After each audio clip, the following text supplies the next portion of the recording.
Joseph Cyril ব্যামফোর্ড এই মানুষটির আবিষ্কার সারা পৃথিবীতে সাড়া ফেলে দিয়েছে। জানেন কি কে ছিলেন তিনি? আচ্ছা, জেসিবি এই যে বিখ্যাত মাটি কাটার গাড়ি, আপনি সমস্ত জায়গাতেই গাড়িটা দেখতে পাবেন। এই জেসিবি নামটাই এসেছে তার নামের আদ্যক্ষর থেকে। তো চলুন জেনে নিই এই জেসিবি বা জোসেফ সিরিল ব্যামফোর্ড কে ছিলেন, কিভাবেই বা এই জেসিবি বা মাটি কাটার গাড়ির উদ্ভাবন হলো। দ্বিতীয় বিশ্বযুদ্ধ শেষ হয়েছে, দেশ তথা পৃথিবীর পরিস্থিতি তখনও সেই অর্থে স্থিতিশীল হয়নি। এমন সময়ে ইংল্যান্ডের এক পরিত্যক্ত গ্যারেজে উন্নত মাটি কাটার যন্ত্র তৈরি করার জন্য একটা ভারী ট্রাক্টর নিয়ে দিনরাত গবেষণায় রত ছিলেন এই জোসেফ সিরিল ব্যামফোর্ড, আর তাতেই আসে সফলতা।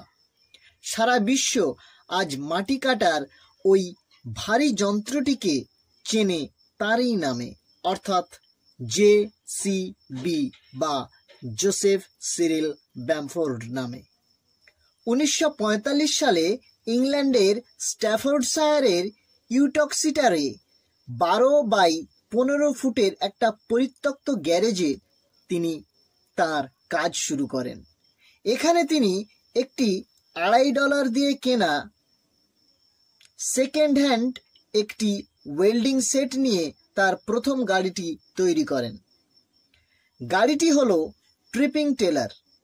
সেটার কাঁচামাল ছিল যুদ্ধের পরিত্যক্ত ধাতু। ছেলে অ্যান্টনির জন্ম হলে তিনি তার ট্রেলারটি কাছের বাজারে $45 বিনিময়ে বিক্রি করেন। তার প্রথম ট্রেলারটি এবং ওয়েল্ডিং সেটটি এখনো পর্যন্ত মিউজিয়ামে সংরক্ষণ করা আছে। 1948 সালে কোম্পানিতে 6 জন লোক কাজ করত এবং তারা ইউরোপে প্রথম হাইড্রোলিক ট্রিপিং ট্রেলারের আবিষ্কার করেন। 1955 সালে কোম্পানিটিকে স্থানান্তরিত করা হয় রোস্টারে একটি পুরানো চিজ কোম্পানিতে। 1 বছর পর ব্যামফোর্ড তার প্রোডাক্টগুলিকে হলুদ রং করতে শুরু করেন। এখনো দেখবেন জেসিবি গাড়ির প্রত্যেকটারই রং হলুদ। 1953 সালে তিনি জেসিবির প্রথম ব্যাকহো লোডার বানানো শুরু করেন।